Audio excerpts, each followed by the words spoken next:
Hello students, मेरी तरफ से आपको सुप्रभात। तो बेटे, जैसा कि हम पिछली वीडियो में सूरदास द्वारा रचित 3 पद व्याख्या सहित पूरे कर चुके हैं, तो आज हम करेंगे चौथा पद।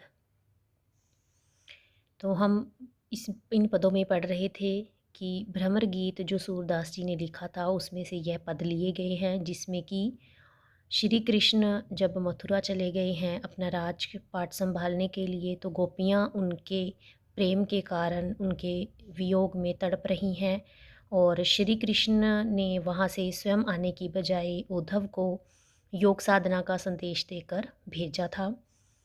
और क्योंकि गोपियाँ सिर्फ श्री कृष्ण को ही अपना इष्ट मानती हैं और वो किसी भी योग साधना में नहीं लगना चाहती हैं, तो वो अपना जो गुस्सा है, जो अपनी विरह वेदना है, उसको इन पदों में प्रकट कर रही हैं।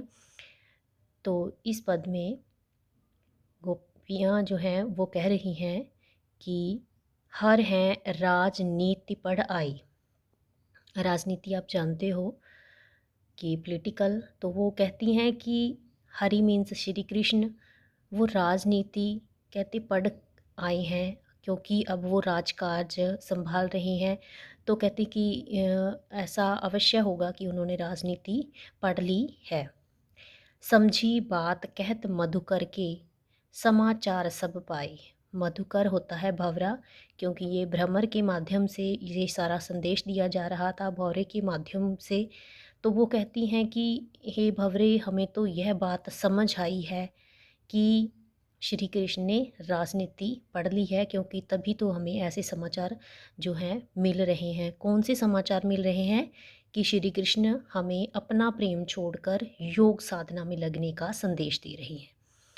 कहती हैं कि एक अति चतुर होते पहले ही, कहती वो तो पहले से ही इतने चतुर थे हमारे जो स्वामी थे श्री कृष्ण, लेकिन अब क्या हुआ है? कहती हैं अब गुरु ग्रंथ पढ़ाई। कहती हैं अब ऐसा लग रहा है कि उनके गुरु ने उन्हें कोई और ही ग्रंथ पढ़ा दिए हैं, जिससे कि वो राजनीतिक में अधिक निपुण हो चुके हैं। बड़ी बुद्धि जानी जो उनकी, कहती हैं अब ऐसा लग रहा है कि उनकी बुद्धि और भी ज़्यादा बढ़ चुकी है, हमें ऐसा ज्ञात होता है।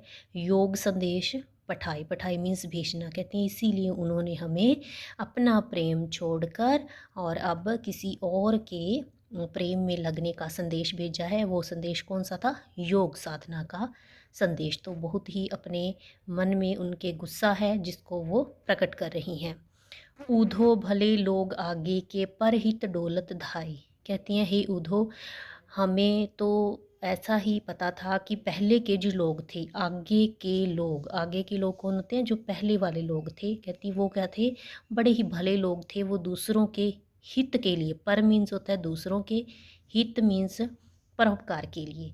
तो कहती हैं वो दूसरों के उपकार करने के लिए, दूसरों पर परोपकार करने के लिए ही हमेशा आगे पीछे दौड़ते रहते थे। अब अपने मन फेर पाई हैं, चलत जू होते चुराई। कहती हैं हम तो अब ऐसा ही चाहती हैं कि हमें हमारा जो मन है, हमारा चित्त है, वो फिर से दोबारा वापस मिल जाए। क्योंकि कहती हैं कि जब चलत जू होते चुराए, कि जब श्री कृष्ण जी यहाँ से जा रहे थे तब उन्होंने क्या किया था? हमारे मनों को हमसे चुरा लिया था। और अब हम चाहती हैं कि हमें हमारा मन जो है वो वापस मिल जाए। मीन्स वो किसी भी तरीके से श्री कृष्ण का समीप्य दोबारा से प्राप्त करना चाहती हैं, उनके बिना वो अपने जीवन को व्यर्थ मानती हैं। ते क्यों अनीत करे आपुन जे और अनीत छुड़ाए। वो कहती हैं कि हम श्री कृष्ण से ऐसी अनीति का जो है वो कैसे हम मान सकती हैं, कैसी आशा कर सकती हैं कि वो ऐसा अन्यायपूर्ण काम हमारे साथ कर सकते हैं कि वो हमारा मन चुरा कर अपने साथ ले गए हैं और वापस यहाँ आने का नाम नहीं ले रहे हैं। कहते हैं कि वो तो हमेशा दूसरों को अनीतियों से छुड़ाने का काम करते थे, मीन्स अन्याय से छुड़ाने का काम करते थे। उन्होंने ऐसा अन्यायपूर्ण काम हमारे साथ किस प्रकार कर दिया है। राज धर्म तो यह सूर जो प्रजा ना जाहे सताए।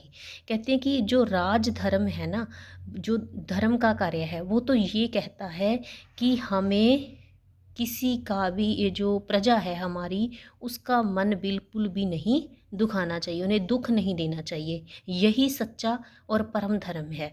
लेकिन जो श्री कृष्ण हैं वो हमारे साथ किसी भी तरीके से न्याय नहीं कर रहे हैं, बल्कि वो हमारे ऊपर अन्याय कर रहे हैं।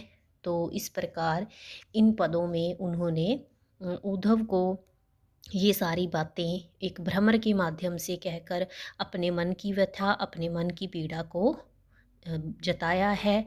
और क्योंकि गोपियाँ हमेशा से श्री कृष्ण के समीप रही थी, तो वो अब भी चाहती हैं कि उनका इष्ट उनके पास वापस आ जाए और वो उनका समीप्य प्राप्त कर सकें।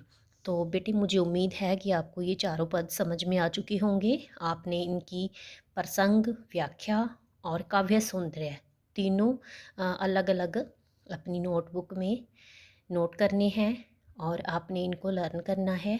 और सैटरडे को बेटे आपका एक टेस्ट होगा, जिसको आपने सभी ने देना ज़रूरी है। उसके लिए आपने इसी कविता के सारे प्रसंग और व्याख्या को अच्छे ढंग से याद करना है और आपने टेस्ट देना है। Okay students, good day.